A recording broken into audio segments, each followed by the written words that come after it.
Hey folks, welcome. We're going to be covering the Retribution Paladin talent trees for Dragonflight today. This has taken me a little bit longer to get out than I would have liked, but this is primarily because I've been going over a lot of the talents where I think they are and the different types of playstyles that may be viable to us. So without any further delay, let's get into it.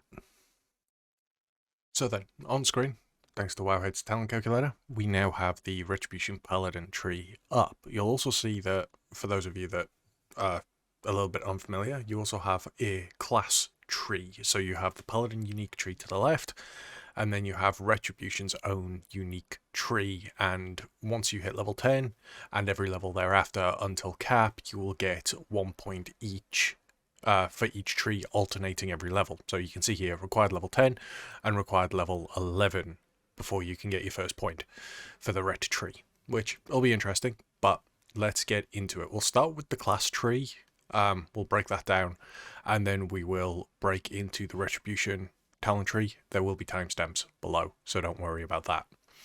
So selecting Retribution, we get Hammer of Wrath by default, and we get Auras of Swift Vengeance. So we get Crusader Aura and Retribution Aura. Obviously these are baseline at the moment, and one big thing that you are going to realise going into Dragonflight is we're losing a fair amount of what was considered baseline ability. So like you can see here that in the second tier, here on the far right, you have Rebuke. So that's actually something that you're going to have to talent into. And as a melee DPS, it's going to be expected you put a point here. You have to put a point here, which it kind of sucks, but every class pretty much has to spend a point in getting their kick. So you can also see that like Lay on Hands is to the left at the top, Blessing of Freedom's in the middle, and one of the ways this class tree will kind of make sense for a lot of it is if you consider going down the middle is your protection with your defensives for the most part. Going down the left-hand side of the tree is your holy, so you'll have like Cleanse Toxins, you'll have Seal of Mercy, a Seal of Clarity, for instance, and then going down, obviously, the right-hand side, you have Rebuke, your damaging Holy Power and spending abilities increase damage by 10%. Speed and Avoidance, that's a little bit of an odd place, but you then have a couple of new things making an appearance, no new talents. So you have an augmentation for Blessing of Sacrifice, for instance, one Sacrifice of the Just, which reduces its cooldown by 60 seconds, or Recompense. Recompense means that after your Blessing of Sacrifice ends, 50% of the total damage it diverted is added to your next Judgment cast as bonus damage, or your next Word of Glory as bonus healing, which is a really interesting mechanic. For those of you that have played around monks and know how Karma works, it's going to be something similar, and you may want to tie it in with something like Shield of Vengeance. So now we've discussed the baseline a little bit, let's go through what I think is likely to be a build. So we're going to want Divine Steed, we're going to want some level of mobility. We need to spend 8 points before we can transition into the next tier. So let's make sure that we pick up the options so that we can go down to the right. So you've got Fist of Justice, which is a talent most people take anyway at the moment. Each Holy Power spent reduces the remaining cooldown of Hammer of Justice by a second, and then Seal of Alacrity, which increases our haste by 2%, which is nice. But that then gives us 4 more points that we can divvy up however we want. Now, my personal way of thinking about this is Blessing of Freedom has a very, very niche requirement when it's used. Generally, it's going to be a mechanic-based thing, whereas same with Lay on Hands. So these two options, you can alternate. Generally speaking, Lay on Hands is going to be more beneficial throughout. Picking up Devotion Aura, or Auras of the Resolute, which allows for Concentration Aura and Devotion Aura. Generally, we will be sat in something like Crusader Aura or Retribution Aura, because you'll have Holy Paladins or Protection Paladins in a raid setting at least, running good old Devo. But if you're a lone Paladin, having Devo is good for your party. I'd then probably pick up Blinding Light, and then again, you have 1 more point to spend however you wish. This is kind of your utility pick.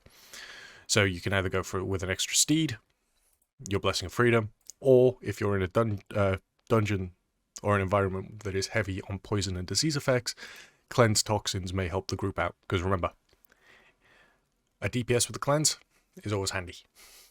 But for our sake, we'll go in Cavalier for the movement. Now, obviously, we're picking up Avenging Wrath. It's our 2-minute DPS cooldown as any spec, but Ret requires it a little bit more. We'll pick up Rebuke, obviously. Now, Seal of Reprisal, your damaging Holy Power spending abilities deal 10% increased damage, and this is per rank. So 20% at 2 talents. You're going to want to pick up your Judgment. And in a previous build, there were actually 2 talents for Judgment here. Now, obviously, I'm coming to this a little bit later, so this has been condensed. So Judgment increases the target to take 25% increased damage from your next Holy Power ability. This then opens up Divine Purpose or Holy Avenger, likely to be taking Divine Purpose. Blessing of Protection, because we're going to want to be able to reduce the cooldown of Avenging Wrath, which is what we currently get as a baseline augmentation as we're leveling. And then we have 5 points here that we can spend however we like. Now, where you spend these next 5 points depends on where you want to go in the bottom tree. Now, we're going to be going straight down in center, picking up Avenging Wrath, and then we have a few choices to make in this particular square, because at the very, very bottom here, we have a choice node between Seraphim and Sanctified Wrath. And that is something we are definitely going to want to pick up. However, the other 2 sides are rather interesting, because After Image, which is, after you spend 20 Holy Power, your next Word of Glory echoes onto a nearby ally for 30% effectiveness. This is okay. It's obviously more aimed at healing, whereas Obduracy is speed and avoidance is increased by 2%. Now, that's a nice little defensive, but when you then look at what's underneath it, Hallowed Ground and Incandescence or Touch of Light, these are both more AoE focused abilities. If we look on the left-hand side, underneath After Image, although it's healing, you have Aspirations of Divinity, which means that your Crusader Strike, because unfortunately Hammer of the Righteous and Blessed Hammer replace Crusader Strike for protection. So this would give us, grants you primary 158 primary stat for 6 seconds. Multiple applications may overlap. Not entirely sure why there's tooltip problems, but you then go further down and you have your Dusk and Dawn and your Seal of Order. Whereas on this side you have Seal of the Crusader. Your attacks have a chance to amplify the debuff on your target, causing them to take 5% increased holy damage for 5 seconds. But this is roughly 3 procs per minute. So you're going to get a proc roughly every 20 seconds. And it's how you line those procs up. Otherwise it's just going to be a passive kind of tick over thing. The final thing is Mad Paragons though. So Hammer of Wrath and Judgment deal 10% increased damage and extend the duration of Avenging Wrath by 0.5 seconds. If Mad Paragon interacts with Divine Toll as it currently does at the moment, then that is likely to be strong. But let's just put a couple of points in. We'll go with Recompense, Sack, After Image. We still have 2 points to spend. So let's spend them on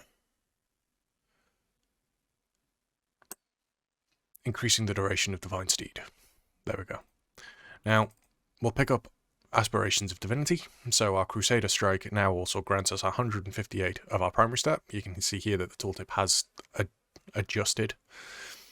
So we'll then pick up Seal of Might, so during Avenging Wrath our mastery is increased by 12%. We then have a couple of options. We have Unbreakable Spirit, which reduces the cooldown of Divine Shield, Shield of Vengeance, Ardent Defender, Divine Protection, and Lay on Hands by 30%.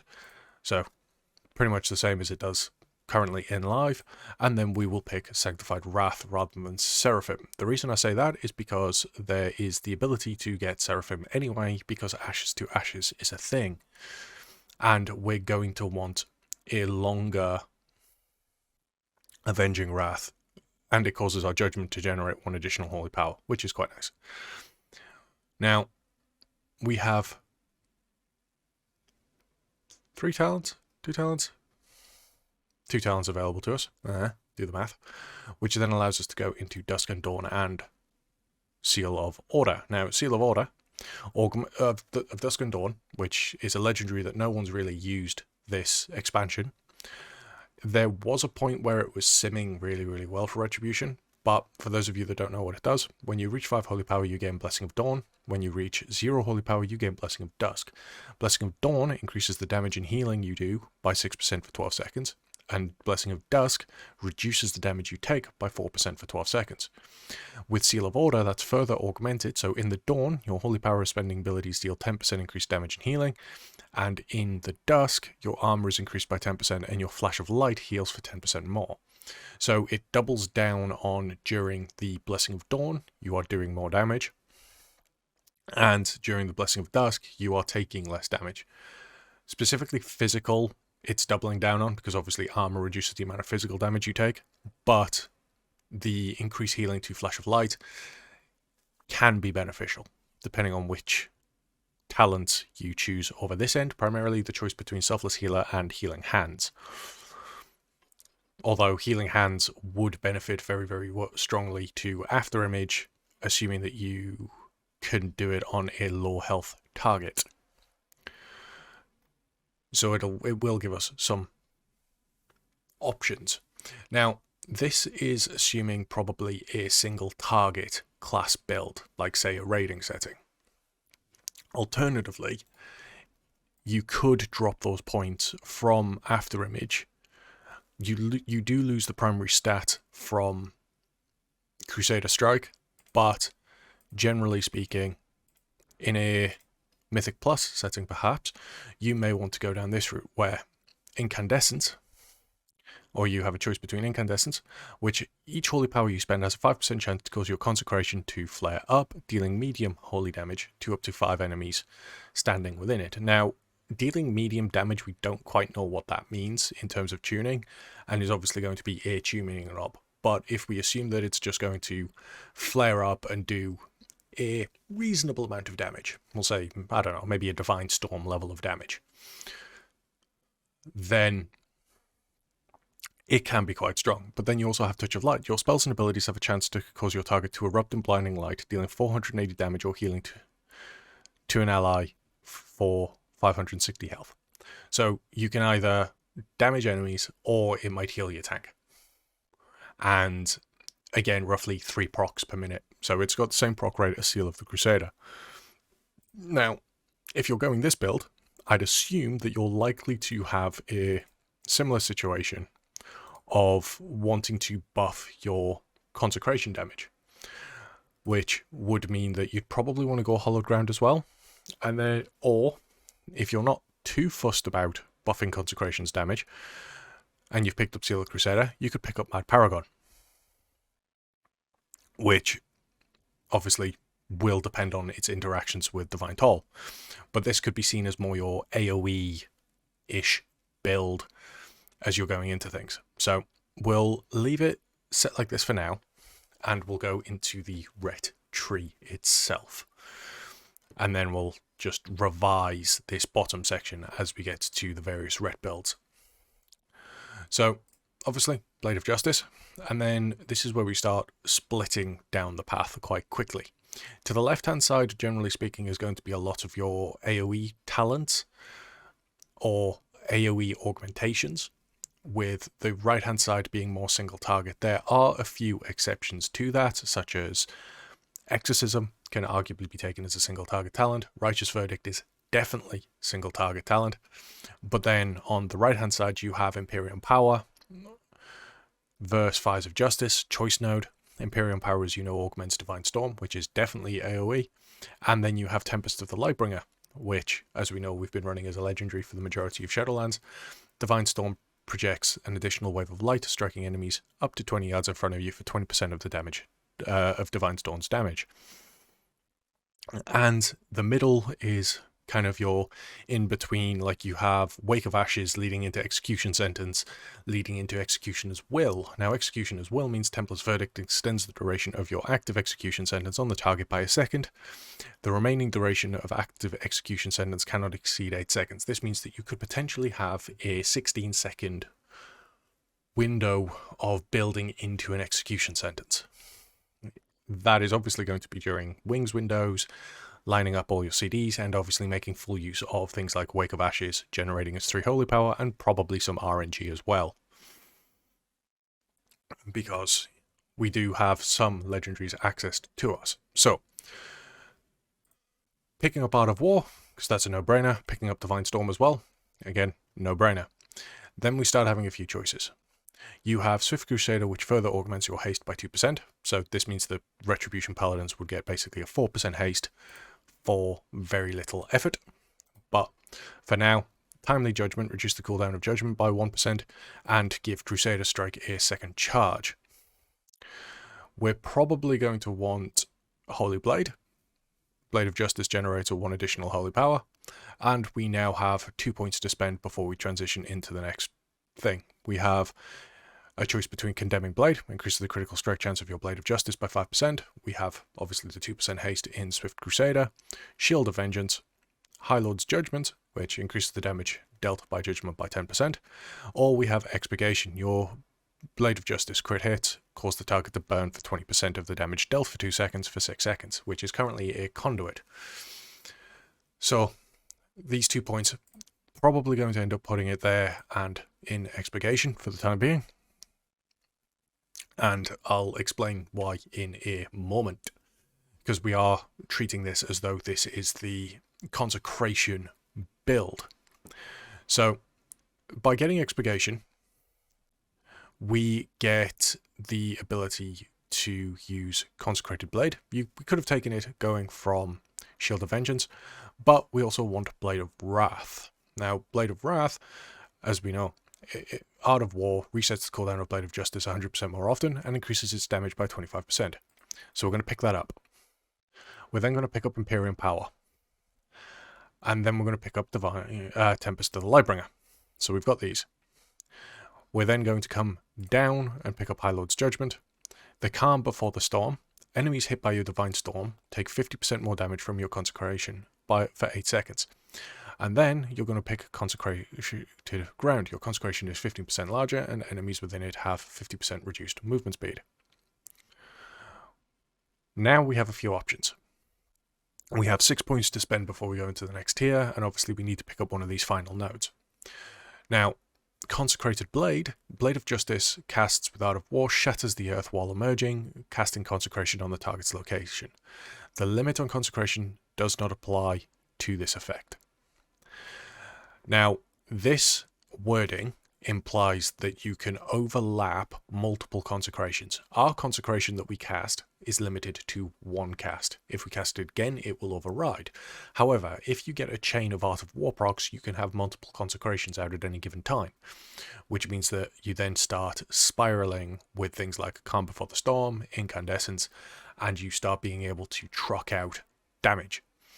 So, picking up Consecrated Blade, we're probably going to want Wake of Ashes for the Holy Power generation. We're going to want to pick up a talent over here called Sanctification. It's a choice node between Sanctification and Inner Power. Sanctification causes your Consecration periodic damage to have a chance to grant you 1 Holy Power. Chances increase up to 4 targets inside the Consecration, so you benefit from using it in greater AoE settings, or you have Inner Power, which is just every 10 seconds in combat you gain 1 Holy Power, and that's irrespective of if you are fighting 1 target or 20 targets. So we'll pick Sanctification because we are currently looking at a Consecration build, and we now have 3 points to spend where we want to finish this off. So we're probably going to want to take up Exorcism. Although it is a single target ability, while stood within your Consecration, it will actually apply the damage over effect element of the dot to all enemies within it, or nearby enemies. So it'll probably have a few yards AoE where it'll just apply to everything. Now, Exorcism, for the much older paladins, used to be a very, very strong ability, and does a reasonable amount of single target damage. Causes the target to burn for X amount, and then will cause the target to burn for holy damage for 12 seconds, ticking every 2 seconds, for an additional 20% of your total attack power. So, nice ability, and it gives us something else on a 20-second cooldown to just throw into our rotation. We now have 2 points to spend, and we're going to want to pick up one, if not both, of these nodes. Now, because we are running a build that is more focused around the AoE elements, we're not too fussed about Templar's Vindication. But we are going to be able to want to get our other talents around it. So we're probably going to take Hand of Hindrance, and we'll take Healing Hands as well, just for going through the rest of these talents. Because you have a choice between here, Selfless Healer and Healing Hands. This choice is more indicative if you were playing After Image, but we've got Relentless Inquisitor. Spending Holy Power increases your haste further. Again, another legendary that we currently have access to. Templar's Vindication, which is single target. Templar's Verdict has a 15% chance to strike again for 30% of its damage. And finally, you have Virtuous Command, which again is another conduit that Judgment grants you Virtuous Command for 5 seconds, and causes your Templar's Verdict, Crusader Strike, Blade of Justice, and auto attacks to deal 5% additional holy damage. That's going to be a 2-pick, which then opens up Ashes to Ashes and Divine Toll. Now, Ashes to Ashes, you benefit from Art of War, you gain Seraphim for 2 seconds. That's just a 2-pick. You then have Divine Toll, Divine Resonance, you can take, and you can take Final Reckoning. That then leaves us with three talents. I think in a Consecration build setting, we won't be taking Final Reckoning, we'll just be taking Ashes to Ashes, and the reason for that is because with the Blade of Wrath talent being doubled, what we want is to take Ashes to Dust. This is the 4 set that Retribution Paladins currently have that allows our Wake of Ashes to be affected by by our Art of War resets, and then it'll be 2 points into Relentless Inquisitor, and then we have a choice for our final point where we're likely to want to sit in either Avenging Wrath Might. Now, Avenging Wrath is being broken up so that, as you can see here, Avenging Wrath Might, what that does is it gives us the 20% crit that we currently get baseline in our Avenging Wrath. Because it says there, if Avenging Wrath is known, also grants 20% damage increase. So this is a augmentation, I believe, to our Avenging Wrath, so it gives us the 20% crit, whereas we then have the Crusade augmentation, which we currently have available to us, where we gain haste per holy power spent. Now, and it says, if Avenging Wrath is known, also grants 3% damage per stack. So, in theory, Crusade is going to be stronger, assuming that it still remains a 2-minute cast, because if Avenging Wrath is known, it also increases 3% damage per stack. This is a sustained... If you can keep spending things, you're going to have a 30% damage increase by the end of your wings. And you're going to be able to get quite a lot of Holy Power spenders out anyway throughout the rotation. If that's not the case, because I believe there was a conversation in the Paladin Discord, the Crusade was actually a 3-minute cooldown, whereas Avenging Wrath Might is a 2-minute cooldown. So if that is the case on the alpha, because obviously you can't see tooltip timings, unfortunately, so like Avenging Wrath, 2-minute cooldown if it's reduced, but we can't see its actual cooldown on the tooltips. We can see it for Blessing of Sacrifice, but not for Wrath. And Crusade versus Avenging Wrath may be one of those. Do you go with a 3-minute build, at which point you're getting this extra haste and extra damage, or do you just want bursty crit and the flat 20% damage increase from start to finish? So there's your option for that. Now, if we were going to go with the single target build,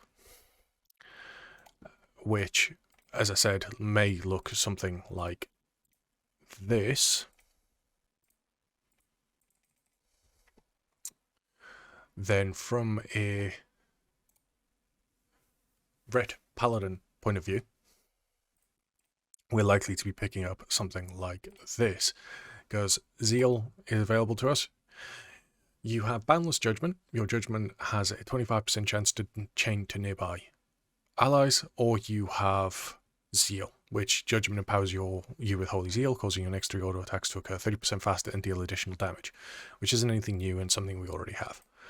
We're going to want that, we're going to want that, we're going to want Fires of Justice, because Fires of Justice reduces the cooldown of Crusader Strike by 5%, and grants us a 15% chance to cause our next spender to consume 1 less holy power. Tempest of the Lightbringer we don't need because this is a single target encounter. Wake of Ashes, Execution Sentence. We're going to want Inner Power this time, and Exorcism, because again, Exorcism is a nice single target ability. We still have 4 points to spend. Now, there are a few interesting ways you can deal with this. You're probably going to still want Ashes to Dust, because Path of Ruin causes your Wake of Ashes to become a 3 holy power spender on a 15-second cooldown. Whether that's going to be worth taking over something like Divine Storm, because you're then going to have 2 different holy power spenders. And I don't know what the trade-off is to that, so we'll just take Ashes to Dust. We still have 3 points to spend. Now, because we have Afterimage, and we still obviously have Lay on Hands, Healing Hands is likely to be the better pick, which then puts us in this area. We're going to want to take Hand of Hindrance, and then we have this 1 extra point to spend where we want. Now, I'd personally go with Zeal over Executioner's Will, but that's because, obviously, my preferred playstyle was always the 8-minute or 8-second lean up anyway. But you could arguably go with Executioner's Will, or even pick up the haste that we discussed earlier. Now, we're going to sit it in Zeal, because Zeal goes really well with Virtuous Command. And then you've got your Ashes to Ashes, your Final Reckoning, Divine Toll, Divine Resonance, and then you have a choice here. Because you could, if you didn't want to play Healing Hands, you could remove Healing Hands and actually still pick up, say, the Flat Haste or Executioner's Will. You do also have Long Arm of the Law, which, if you're running a high mobility single target encounter, so you need the increased speed and things like that, Successful Judgment increases your movement speed by 20% for 2 seconds. So that might enable you a little bit more mobility as well. So this 1 extra point to get you into this next area is very much up to you. Because for single target, you're going to want Templar's Vindication, which opens up this 3rd path as well. So Divine Toll, likely to remain a mainstay. We then have 2 points, sorry. And Final Reckoning and Crusade, perhaps, or Final Reckoning and Avenging Wrath would be my go-to personally. Obviously, this requires, will need a bit of tuning, and we'll see how things look. But as you can see, there's quite a few ways to build around this, because one of the other ways you could augment this is by removing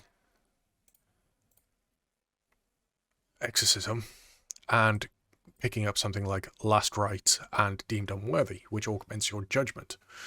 Now, by augmenting your judgment, what you can do, theoretically at least, is by taking this, and we need to spend a point So you'd have that. Actually, let's do it a little bit better. So we've got that. We'll take that. Fires of Wrath, Blade of Wrath. We'll want to pick up Healing Hands, Deemed Unworthy, Execution Sentence. Pick that up. Ashes to Dust.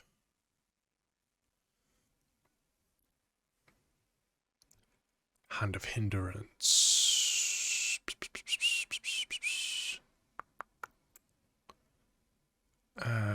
Actually, Deemed Unworthy. Deemed Unworthy is a really interesting one.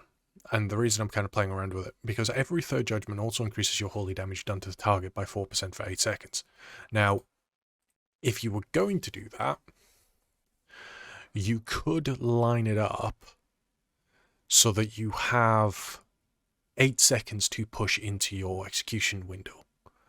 Whereas, thinking about it now, if you're going to go with execution as well, you're not going to want Deemed Unworthy, because that's going to push you out, and it's also a point spender, because I think for a single target encounter, you're definitely going to want something like Inner Power. So we'll put a point in Deemed Unworthy, and we'll remove execution as well. What this does mean is you're going to have to play around the situation so that your execution sentence is going to be coming in after your second judgment. Now, whether this every third judgment is going to interact with something like Divine Toll is yet to be seen, and obviously if I get the alpha or beta, I will be more than happy to test. But for a single target setting, this looks a little bit more appropriate if you wanted to play around, because then you have your Ashes to Ashes, your Final Reckoning for those of us that love the 1 minute build, Divine Toll, and then we can have, say, Crusade, and properly feed into these very, very strong execution sentence windows, or with augmented judgments. Because you've got to remember, this augmented judgment build, where Last Rites, every third judgment has a 15% increased crit chance and deals 28% additional holy damage to its target.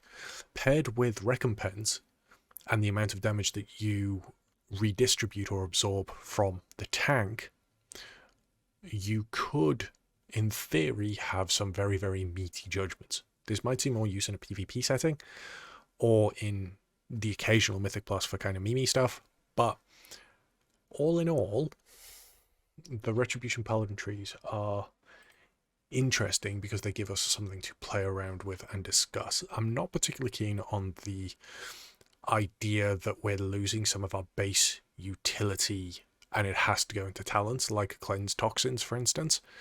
It feels very, very rough picking that ability, or losing that ability and having to try and tailor a group towards it. Same with something like Turn Evil.